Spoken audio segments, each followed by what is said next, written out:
Jocelyn, what's got you excited about today's conversation? Well, you know what I like about today's conversation is I hope it's a new take on a topic that I hope you guys can take in actionable ways into your world. I've learned a lot doing this work, which I'll tell you about when we get officially started. But I think I'm most excited to hopefully broaden your perspectives on your experience, I guess is what I would say. Nice. Nice. Ari, is there anything that you're looking forward to in this conversation?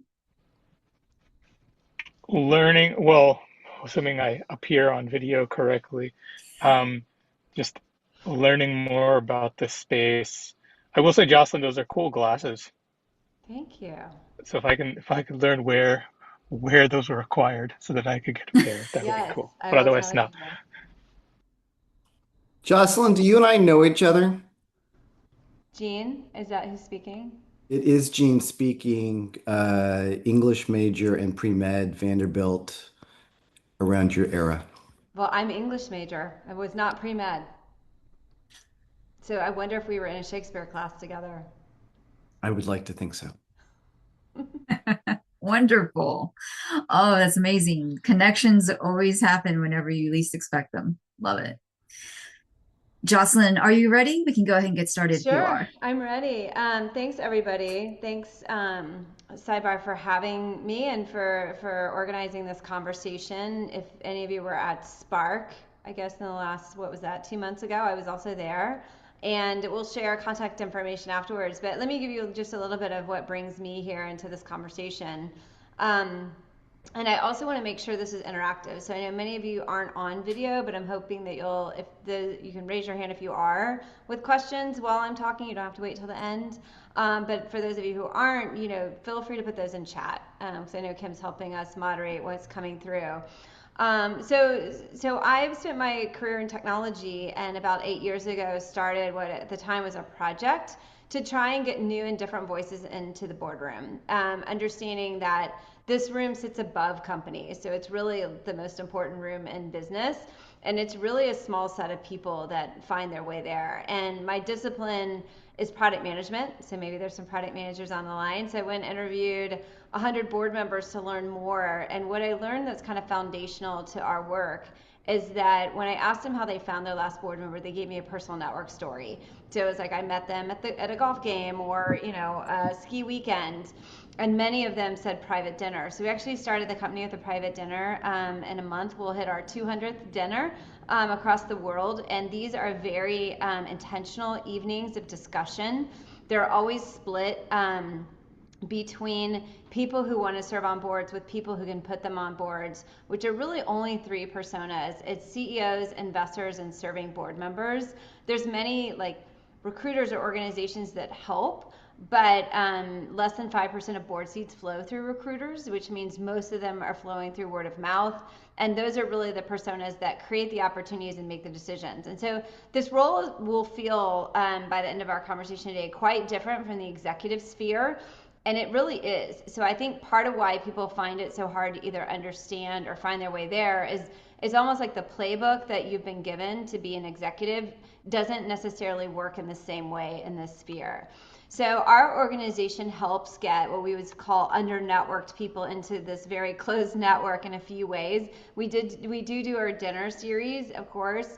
We partner with over 100 private equity and venture capital firms because other things that people may or may not realize is that by sheer number, most companies are private. Our public companies in the United States are, roughly 5,600. They're about half of what they've been in their height. And there's no term limit, so there's just fewer seats. They're not necessarily better roles, but they're cognitively different. I also serve on both public and private boards, but the private board market is giant, and there's a lot of opportunity. And so we focus a lot there, and we make active introductions into those firms and for companies who've helped thousands of board openings, which is what brings us to today's conversation. So I'll share some of that data of the board openings that we've helped. And then we help talent. So that talent that wants to find their way into the boardroom, we maintain a network of talent where we make introductions from that talent network into our partners. But we also run a fellowship which is a more focused approach to the board journey. And we can share information on all of that afterwards. So that's just a little context of who we are, what brings us here. And we met Sidebar through the network, right? So we're all kind of, you're in this network together and networking with one another, and that's actually how I found this organization. So kind of goes to show. But I will demystify the network a little bit. I don't want it to seem like what we're talking about is a network of, a casual cocktail party, put your name tag on and walk around. It really is those three personas: CEOs, investors, and serving board members, who are the most relevant in terms of opening doors to opportunities. But the title of today's session is Beyond the Resume, and the focus that we're going to talk about today is what boards are looking for. And the good news is they're looking for lots of different things. I think there's a myth out there that a board member is a retired CEO or CFO. That is one flavor or two flavors of a board member, but it's not the extent at what boards are looking for. If you really take a step back and you ask yourself, what are boards and what do they do? Well, they're a group of people who govern a company, and that means, it's oversight of the CEO specifically. They're in charge of both hiring and firing the CEO of the companies. But they're also there to look out for the strategy and ultimately the financials. And obviously those two things are highly correlated. And most boards are formed initially by a founder and a set of investors, right? So like if you look at the Magnificent Seven, they were all venture-backed startups way back when. And so the real kind of challenge with getting new and different voices into the boardroom is they often turn to each other and say, who do we know? Right? And they know a small set of people. And the reason I think that they do that is it's a pretty trusted role. It's a pretty important role. I always tell people, if you're going to join a board, you should be thinking about spending 10 years with that board. You may not, but that's kind of the horizon you're looking at. So it's very different. Maybe you take an executive role, you're going to go in and make a big difference in 2 years. This is more of a horizon role. It is a role you can do while you're operating. And so when boards come to us and they're looking for something, what they're doing is they're looking around and saying, who do we already have on our board? What's the strategy of our company for the next 1 to 3 years? And what are the skills that we're missing? And we help boards from early stage all the way to public. And so that list is quite varied. In fact, we keep track of some of the competencies that come through from these boards. Marketing and go-to-market are in the top 10. AI is rising up to the top. The one that's consistently in the top 3, scaling experience. Makes a lot of sense, right? Because small companies want to get big. So they love people who've seen scale. And even that, which we'll talk about in a second, is a very broad definition. So when we talk about beyond the resume, and when you think about yourself as a potential board member, one of the most important things to think about is when you think about yourself as a potential board member, it's not just based on what you've done, but it's based on what you've experienced.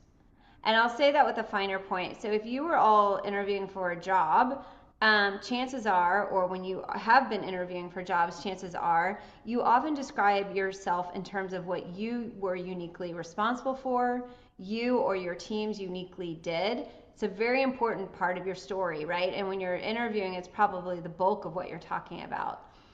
As a board member, it's broader because it broadens to what you've experienced, right? So you may have been at a company when they did some kind of geographic expansion.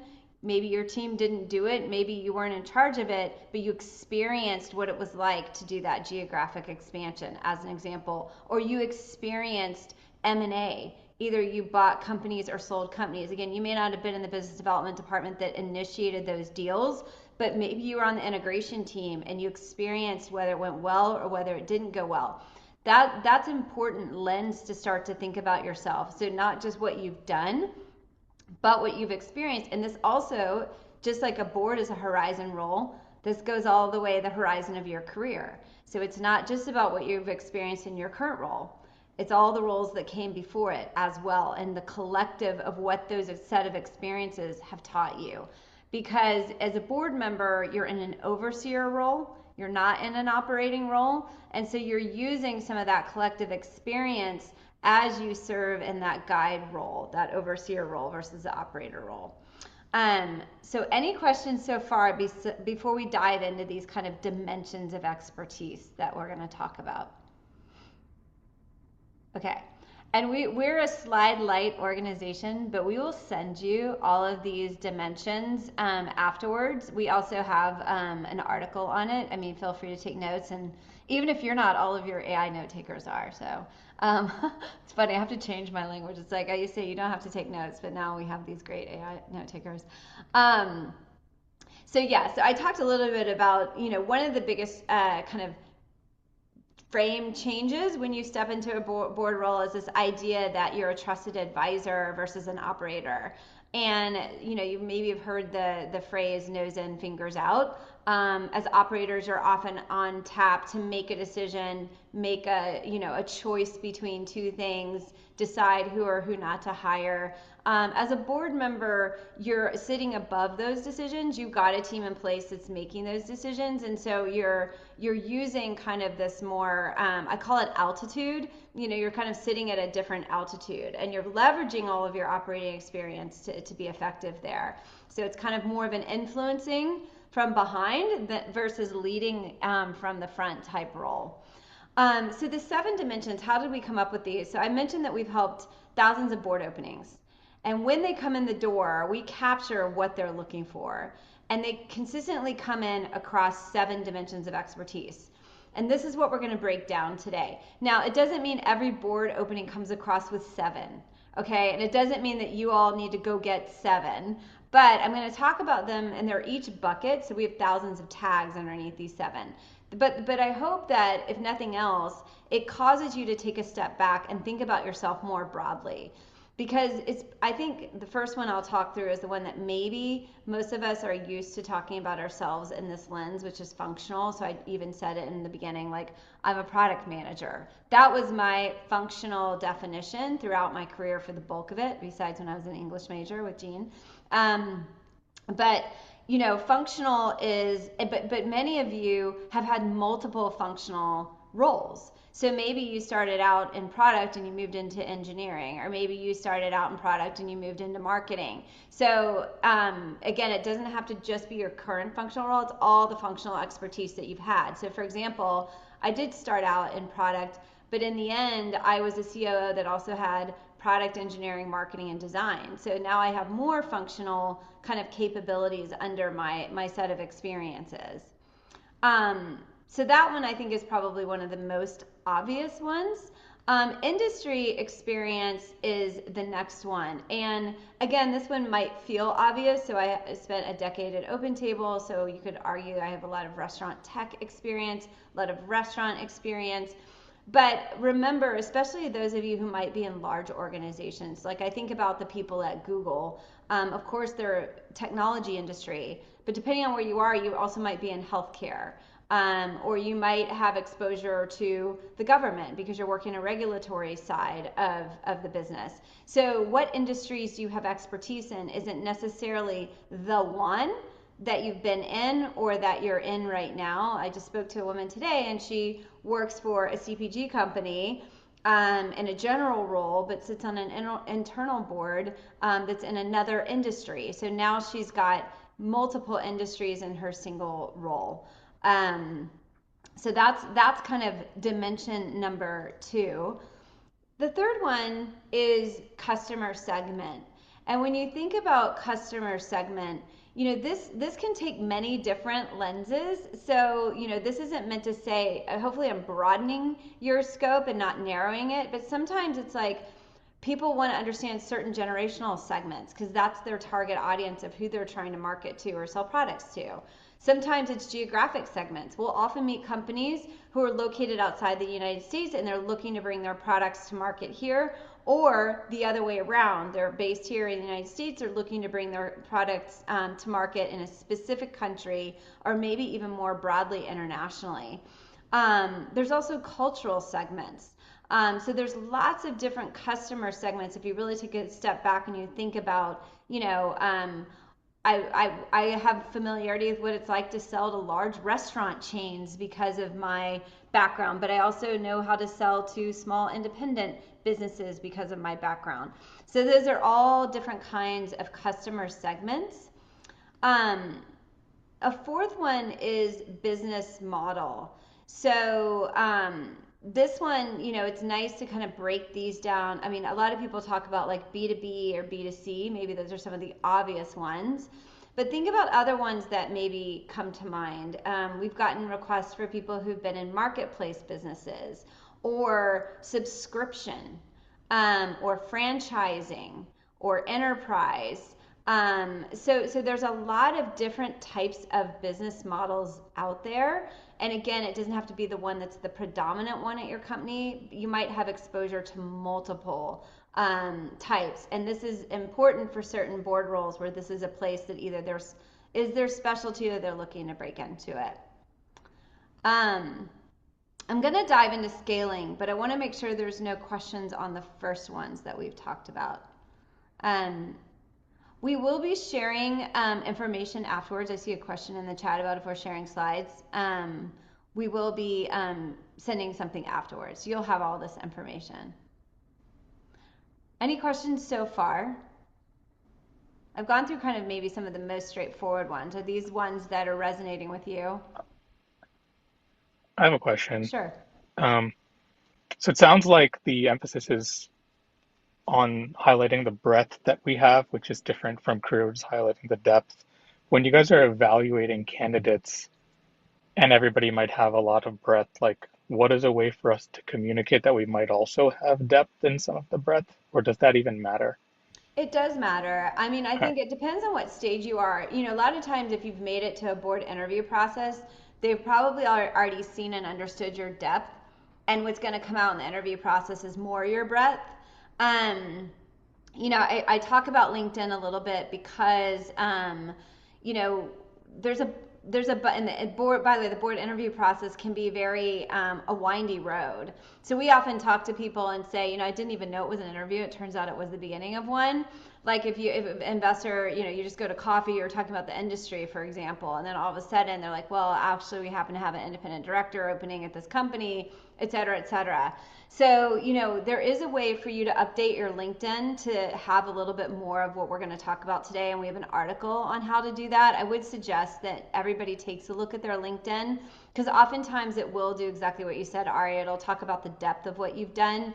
But that beginning paragraph is a great opportunity to talk about the breadth in addition to the depth that you can kind of see job by job, if that makes sense. Got it. Thank you. And there is no, I mean, the great news is it's not like all board seats are always looking for all these seven or they're equal. Because again, if you think about what is a board, it's an ecosystem. And it already has people in it and it's looking for the thing it doesn't have, right? Which is never going to be the same thing because they're all different, right? They're different companies, they're different people, they're at different stages. And so that's why it's important to think of yourself more broadly so that you can be more broadly relevant for these opportunities. Great question. Anyone else have a question at this stage? No? Okay, let's talk about the one that comes up in the top three, and that's scaling experience. And this is one that's funny. We'll often talk to people at large companies. It's very easy to take your scaling experience for granted. Because if it's your day to day, you forget that most companies don't have billion-dollar product lines, right? Some of these small companies are smaller than the business lines you might be managing inside your larger company. But let me just give you some examples to help this hit home.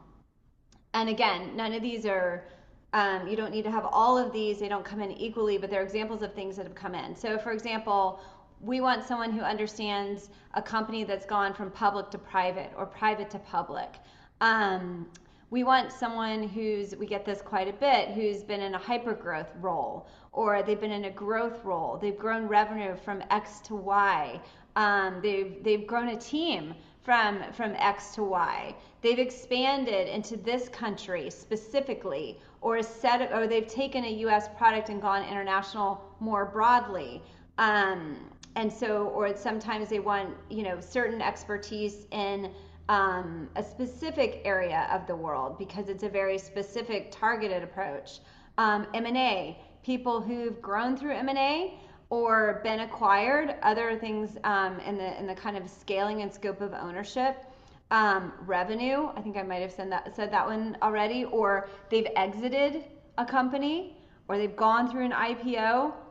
These are very, very common scaling. And if you think about it, this kind of couples with some of that functional expertise in these earlier stage companies. It's not surprising that they want someone who's seen scale if they're smaller, or it's not surprising if they want someone who's got a go to market experience because they are going to market still in their early stage. So a lot of these too depend on where the company is in their life cycle, who are the existing people on their board. It might be that the founder CEO has that go to market experience. That's not at all what they're looking for. Maybe they're looking for a specific industry, for example. So that is scaling experience. And I would put, if you do have, like, we have people who share, you know what, I'm running an X dollar P&L. I'm responsible for, this type of scale within my company from a financial perspective. Even if you're not managing the P&L, you can still talk about the revenue size of the part of the business that you're in. And then, you can also talk about the life cycle of a company. I've been at this company from early days and they were 100 employees and privately owned all the way through their public company exit and purchase. Those are kind of some scaling stories. But if you're in a large company, remember you just have scaling experience. It's about putting that into words. It's about kind of looking around and understanding it. Whether you're at a large bank or a large consumer company, large is not something everybody is, and many people want to get to be larger. And it sounds so simple, but I think when it's your day to day, it's very easy to either not mention it or not understand it in the lens of how that in and of itself can be successful as a board member. Does that make sense? Great. Jocelyn, Yeah. I have a question. Yeah. I'm curious. You've talked a lot about experience and lived experience, expertise, and being a participant, not having to always be a leader and making the decisions as far as some of these dimensions that you've talked about. How much does the outcomes and the transformation, revenue growth, cost savings, how much does that play into the conversation of a board director position? I think it can play a big role, and it really, I know I'm going to keep saying it depends, but I've heard this quote that's pretty true. It's like, if you've seen one board, you've seen one board, right? So a company that's going through a turnaround might really want someone who's seen transformation. But that's if they don't have someone else on the board that's seen transformation. They might want something, differently. But I do think some of the things you talked about, so transformation of any kind. So I've heard things like, obviously the phrase digital transformation is a little overused, but I think it's kind of re-entering our sphere now, because the truth is we have a lot of companies that have to figure out how they're going to be in this world of AI, what parts of it they're going to adopt. It might have even created new competitors. So there is a lot of digital transformation happening. And so if you've been through that era before, you also talked about cost cutting. So, some companies may want someone who has experience shrinking companies or downsizing in order to grow. So those are super relevant experiences. And it brings up something else. Kim, like, your negative experiences at companies are often the biggest learning experiences. And while maybe when you were going through them, it's not something you really want to put on your resume, as a board director can be very helpful to have gone through, because again, going back to that, you might be on the board for 10 years. There's very few companies that are up and to the right 10 years in a row, right? So I do think that really thinking through, and again, it might have been a negative experience you weren't in charge of, but you still experienced it. Our company had layoffs one year. You weren't laid off. It wasn't your department. You still experienced it. So hopefully that answers your question. In a way, it does. Absolutely. I'm more so thoughtful. It's it's the impact dashboard. It's the idea of, yes, I've gone through a layoff. I was part of the organizational design. I helped think through digital transformation, driving X dollars of revenue growth. How important is it that I drove 10% growth? Or is it more important that I was part of that experience and had the and I know what the journey looks like. I know how to help facilitate communication or what type of positioning needs to be done as far as, the internal messaging and the public customer facing messaging, as far as what needs to be discussed if a whole organization all of a sudden lets go of half its sales staff, things like that. So Yeah. is that more important than the fact that the team let go half its sales staff and still met revenue goals?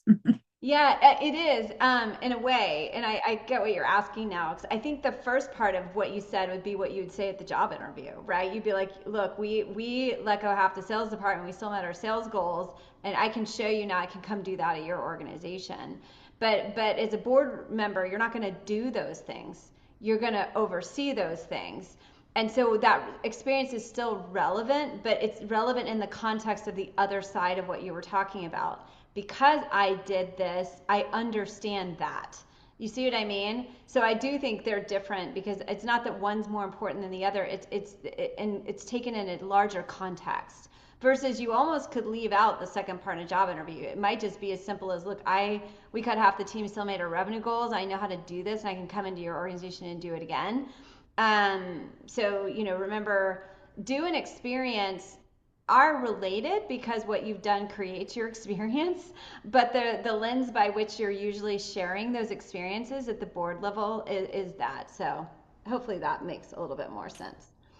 Um, so Stephen asked a question: is it difficult to reposition from being an advisory board member, advising and mentoring CEOs to a board member? It's a great growth path, actually. We make introductions for advisors, especially to early stage companies, because what often happens is an early stage company may not be ready for their independent board director, but they do want advice in, go to market, sales leadership, whatever it is.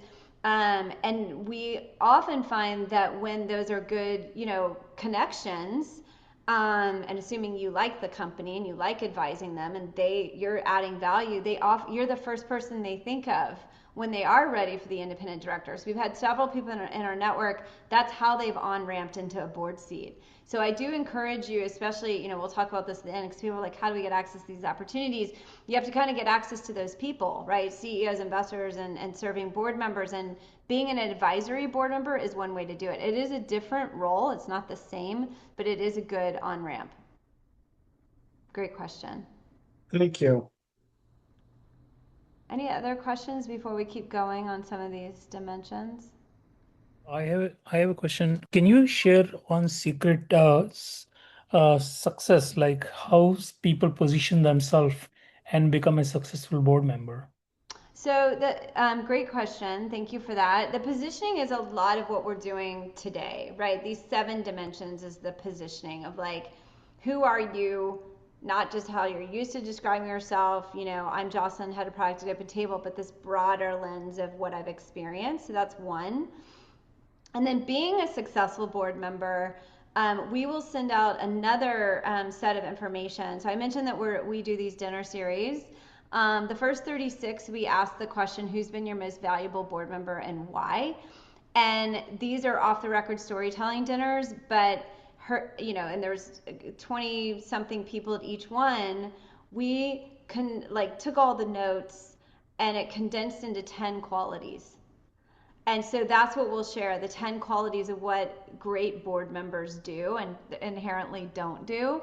And it's a little bit surprising because it's more EQ than IQ. It's things like they ask a thoughtful question, right? They don't tell you what to do, but they ask the thoughtful question. It's the overseer versus operator. They have a bunch of people there to do the things, but you're in this great operator kind of mindset. So we'll share those out. It's too much for today's session to go through all 10, but they will be immediately helpful. I mean, a lot of them are just great leadership qualities that you can leverage today. Thanks.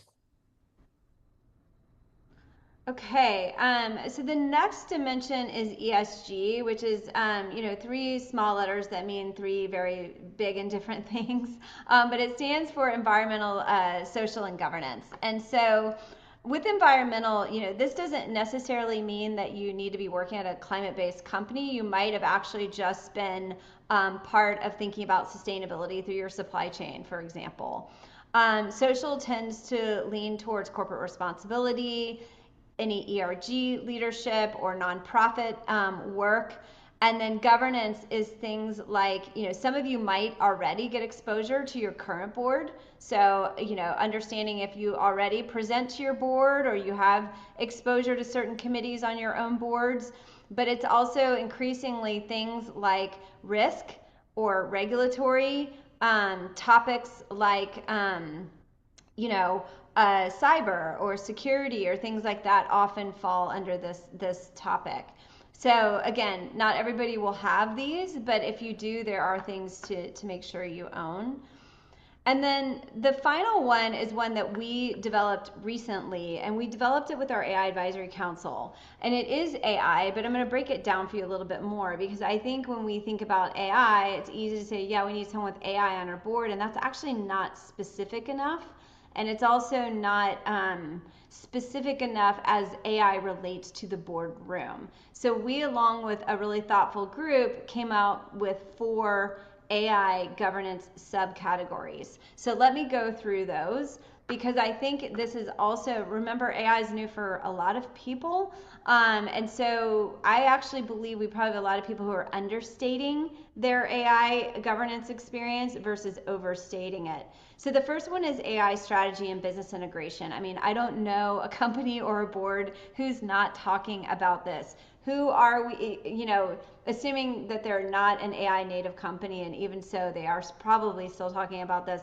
But if they are not an AI native company, how are we leveraging the AI strategy? And I mentioned before, it could have created a new competitor in your space. It could be that there's parts of your business that could really benefit from AI integration or potential small acquisition. So really thinking through that strategy is one subcategory. The next one is really policy, governance, risk, and compliance. What I'm finding in the world right now is a lot of this is falling to chief people officers and CHROs. And so it's actually, they were already great potential board members, but it's even adding to that because they're having to think through what is our AI policy as an organization? How are we keeping checks with this? And sometimes they're partnering direct with the CTO or the CIO of the company. The third one is data, fluency, and analytics. Obviously, AI is built on top of data, so people who really understand that or understand big data parts, and again, this can come from any part of an organization, but if you have a heavy data role and fluent in data, you're probably very astute at this. And then the final one is workforce AI. And that relates a little bit to the policy piece that we thought about, but I think it's more than that, right? It's the strategy of how are we thinking about our workforce over the next 3 years? The people we have today, the people that we maybe need to transition into new skills or new roles, the new types of roles we may need to hire in the lens of this kind of overall technological transformation. So those are the 7 dimensions of expertise as they come through our door. As I mentioned, we capture the top 10 over rolling 12 months. And AI is now merging into that top 10. And I think it's these subcategories that will, again, send the article out and really think about, is this you? Of course, CEO and CFO are there, but they're not the extent. And I think that's an important thing to demystify. Because a lot of people say, well, I need to get to this point before I can be a board member. I mean, some others that come through, I mentioned scaling, go to market, consumer is a big one, B2B, healthcare comes up a lot, manufacturing, M&A. So there's a fintech. There's a lot of different skills that come through the door. So I think that's one of the biggest opportunities for you on the call today is to take yourself, which you've maybe, and I'm guessing, probably gotten used to describing yourself across one, maybe 2 of these dimensions, probably not stepped back long enough to think about yourself across all 7. Another great exercise to do is to, if you're struggling to pull some of this out, work with a colleague who knows you. Show them these and do it with them. You'll be surprised what they see in you that maybe you didn't see in yourself, and you'll be like, oh, yeah, that is relevant. And then we'll send out some of this is in chat already, but the showcasing your expertise on LinkedIn kind of gets you started with how to, if someone was asking, like, how do you tell someone your broader experience?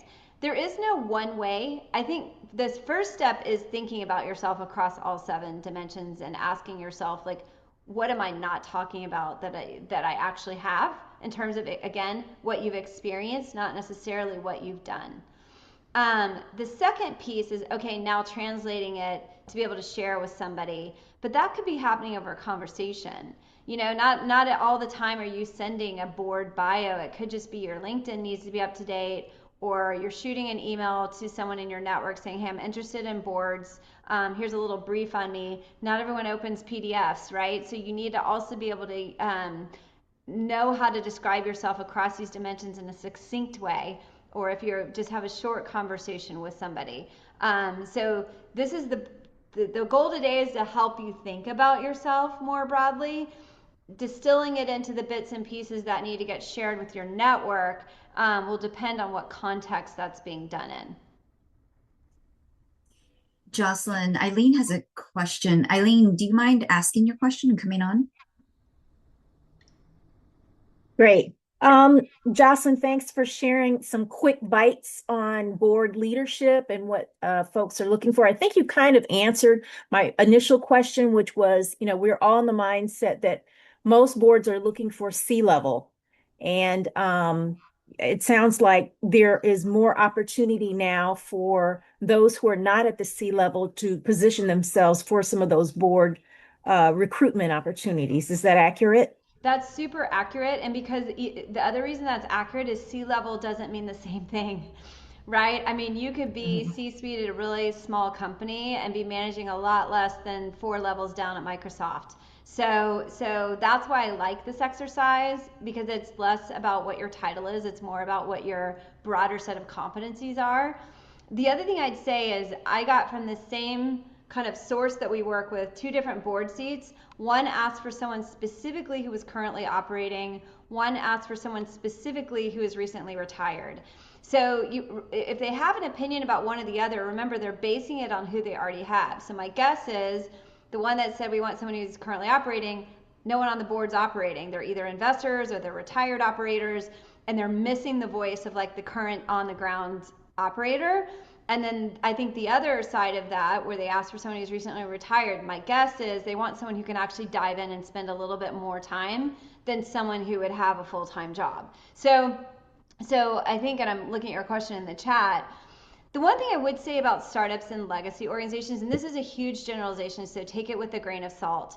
Sometimes startups will be looking for more of your time. So, and you can imagine this. So let's think about a startup. It's a founder. Maybe that founder is a first-time CEO. Maybe that founder has 2 other investors on the board, and that's it, right? So that founder could be a little hungrier for your, whatever your background is. Let's pretend you're go-to-market. And that's okay if you have that time and that's what you enjoy doing, right? Because it might be, and by the way, it can be very fulfilling, because you'll have a much bigger influence than, say, you're the 8th person on the larger established board. You'll still have influence, but you're there with 7 other established people, right? And so I think there's pros and cons to both. And, you have to think about what you enjoy doing. And sometimes I'll hear people who are at one of those established companies, they actually really want to be on a startup board, because they're missing that kind of scrappiness. And obviously they have that amazing scaled experience. Jean, I see your question. This is a great one and one I often get asked. So let me just demystify. There's no ladder to the boardroom. So you don't start at a nonprofit, go to a private, and go to a public. It doesn't work that way. They're all cognitively different experiences. They do relate to each other, and how nonprofits relate to for-profit boards is the following. Obviously, not all nonprofit boards are alike, but many of them have strong governance. So let's pretend you're on a nonprofit board and you're managing a committee, an investment committee, right? Well, that's governance experience, right? So you can own that in your board discussions. I do have governance experience. You know, I'm serving on a board, it's a nonprofit board, but through that board work, I X, Y, Z. That's one piece. The one that I hear more often is, oh, I didn't realize all these other people on my nonprofit board are investors, CEOs, or sitting board members in for-profit companies. It can be, depending on who's on the board with you, but oftentimes it's an incredible network. And what you have to do is you have to be proactive. So let's pretend you're on a nonprofit board. You realize the person next to you works at a great PE firm, private equity firm. You need to say to that person, hey, you know what? I've so enjoyed serving on this board with you. One of my goals is to serve on a for-profit board. I would so appreciate if you keep me top of mind. And even better, because you don't have to sell yourself, and not that you're having to sell yourself a lot, but you don't have to describe who you are as much because you've been serving on this board with them. They've already seen you're awesome. So what you're just doing is you're making sure they're keeping you top of mind for those open doors. So that's how I would answer the nonprofit question. Thanks. That's a good one. Is it helpful to gain experience on church boards? I don't have much experience with church boards, but I would go back to my governance statement. If the board, you know, not all boards are alike. Church boards, nonprofit boards are all different. If there's governance, right? If there's, you know, you're managing financials for that, there's committee work being done. All of that is stuff that is giving you great experience. And then also, similarly to what I just shared with Jean, I don't know who's on that board with you. And maybe you haven't thought about it either because it's been in this one context. But I would look around that church board table and say, wow, I wonder if any of these people are connected as a CEO or an investor, or they're serving on a for-profit board outside of this one. And you might be pleasantly surprised, and those become amazing board network contacts for you.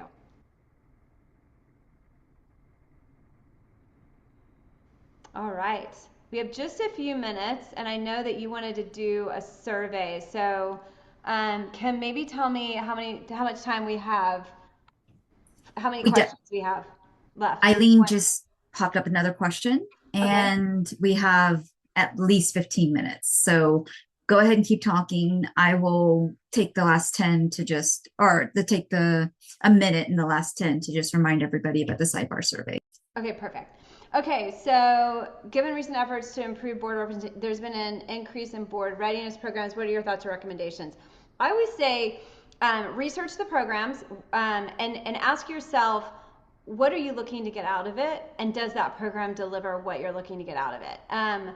What I will tell you is what I often see is people taking programs or certifications thinking that it will make them more requested for openings, and we've helped thousands of board openings and none of them have ever asked for a certification. So that doesn't mean the certifications are bad. It just means what's your purpose in doing the course.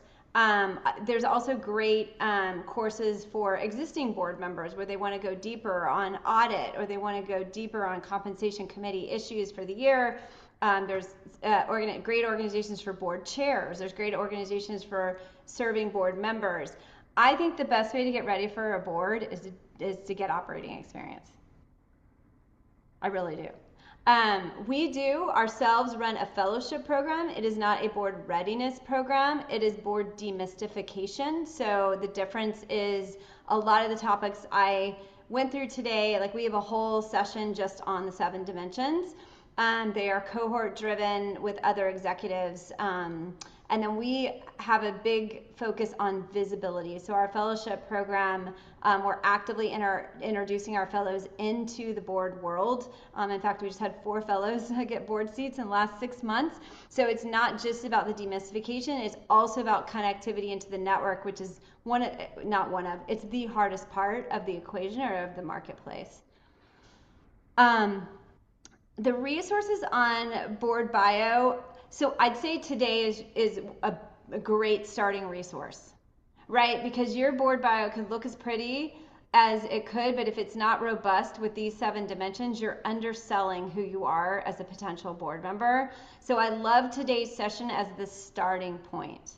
What I would do is get all this information about yourself, and then, there are great examples of board resumes online. I wouldn't spend a lot of time on the packaging. I would spend a lot more time on drawing out these 7 dimensions and making sure you're representing your experience in a robust way.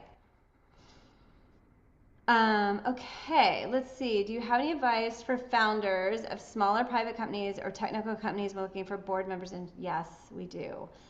First of all, we make free introductions, Olivia, so we would love to help you, and you can just email me offline.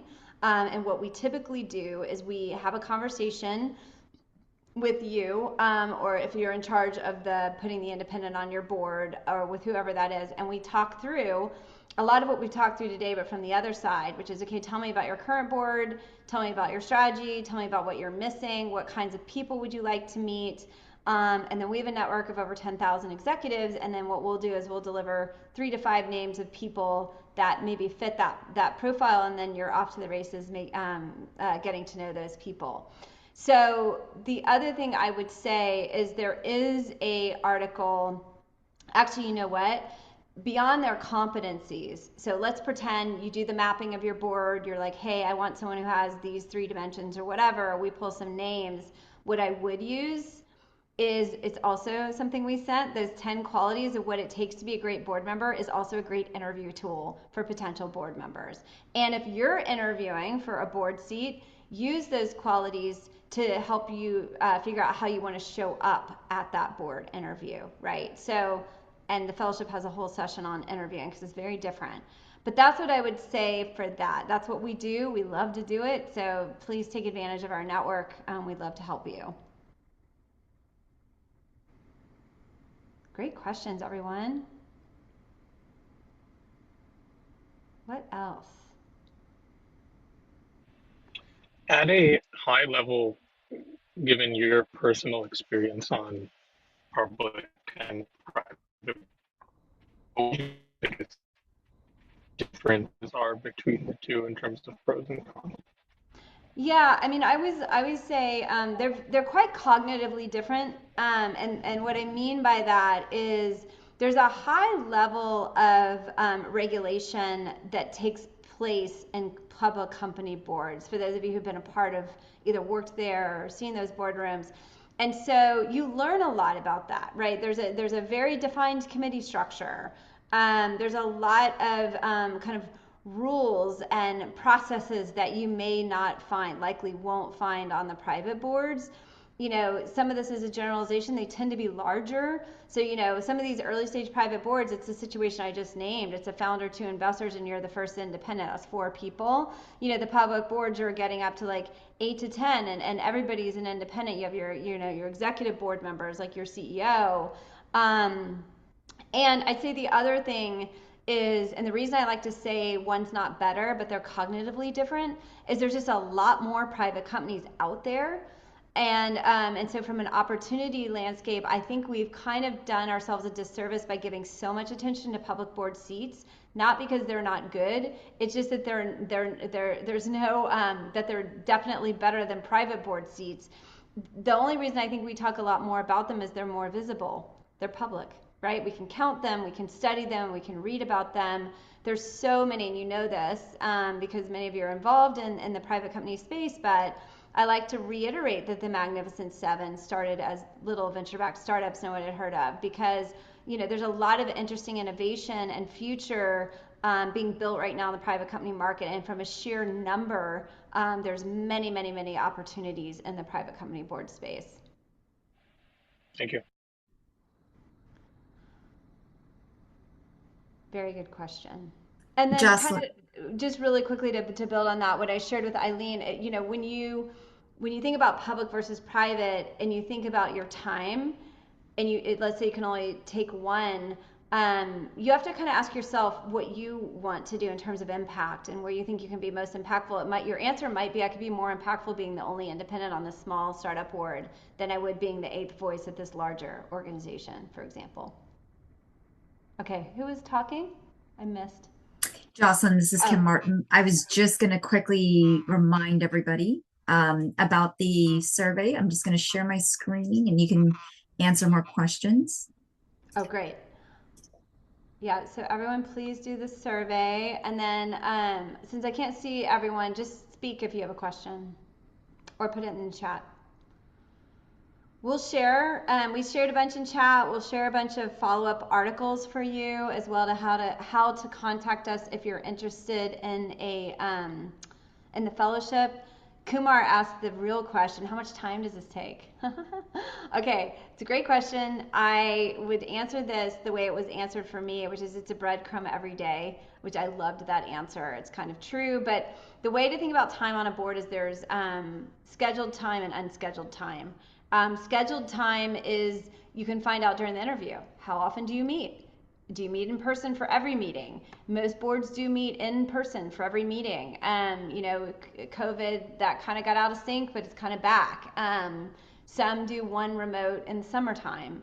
And where is the board meeting? And is it 1 day or 2 days? And do you have calls in between board meetings that are scheduled? So all of that you can interview and find out. The unscheduled time, you can't.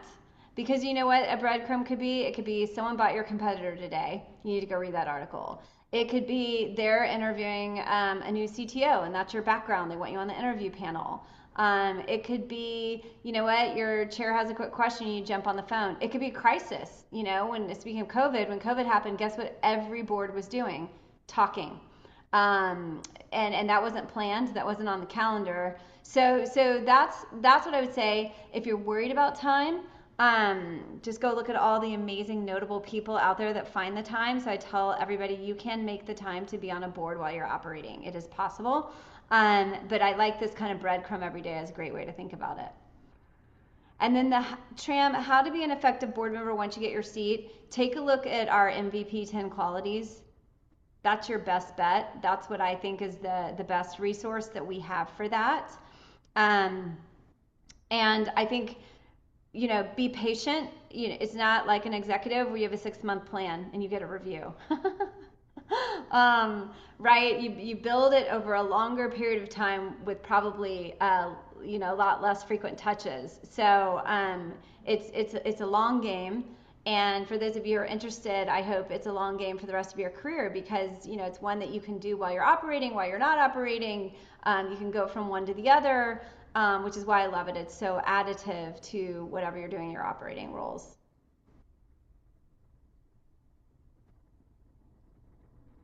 Great. Hey, Jocelyn. Yes. Thank you for this informative and insightful talk. I really appreciate it. I did join a little late, but I just have a question regarding life milestones and such. So, have you noticed any trends regarding um, females on boards and or looking to get on boards and how they navigate things like having a child, being a new mother? Um, is it not mentioned? Is that smarter, so to speak, just from a visibility standpoint? Do you have any insights on that? Yeah, so I've been at this for 8 years, and I don't have to tell you that we've been through some ups and downs as it relates to women-focused initiatives. What's interesting is that we count a lot. We're very data-driven, and we see that boards follow economics more than they do pro or anti-DEI trends. Now, there are laws and there have been laws done and repealed. Remember, those can only pertain to public companies, which is a smaller piece of the total pie. What we find more often is people do want diversity on boards, but they want it in several lenses, gender being one, background being one, 7 dimensions, which we just covered today. So I would say in terms of your personal situation, I would just think about the time. I wouldn't worry about what you mention, what you don't mention. That should be your choice of what you mention or don't mention. But, you can be on boards and do other things because, it's something that complements the rest of your professional and personal life. But you also might want to interview with the board and find out what their time commitments are because as I mentioned, some of those early stage ones want more typically, and it's a generalization, so it's not all early stage, but some of them will want more of your time than some of the more established ones. And then Jake, what you're pointing to is you're right. Most private companies start with kind of a founder and investors, but many of them are looking for independent board members. what's interesting is it's just not an urgent or published role, right? So if they're missing their CFO, they're losing sleep. If they're missing their independent director, they know it, but they may or may not know how to fix that. And so that's where we come in. So yes, there are lots of those companies out there that you describe, but you'd be surprised, most of them actually do have an open independent seat. It just may not be filled yet. So, hi, this is Apil here. Just to extend Tram's question in the chat on how to be an effective board member once you get the seat. I'm wondering, is the position really more collaborative with the other board members because they represent different aspects, or is it more consulting based to the management itself? You know, the good boards work in alignment, but not always in agreement. I say that intentionally. I mean, you don't want a board that always agrees with one another. You'll see that on the 10 qualities, because guess what that is? That's like stifling innovation. That's not seeing around corners. So, but alignment, you do want to reach alignment, even if you disagree. And so the best boards do work in alignment, even if that takes a couple sessions to get there. So I'd say even below that, what am I really saying? Good boards communicate well, and they communicate well amongst one another, but they also communicate well with their CEO and with the company beyond the CEO. Okay, good. Thanks. Awesome. Well, I think we're at time. I want to thank Kim and Sidebar for having me, for all of you for giving yourself an hour on this topic. We'll send you the information we talked about today, and then she'll have information on how to get in touch with us as well. Thank you so much, Jocelyn. And everybody, thank you so much for such an engaged and active audience. Loved your questions. Definitely, I think everybody's questions helped us, helped everybody. So thank you so much, Jocelyn. Yeah, thank you guys. Have a great rest of your week.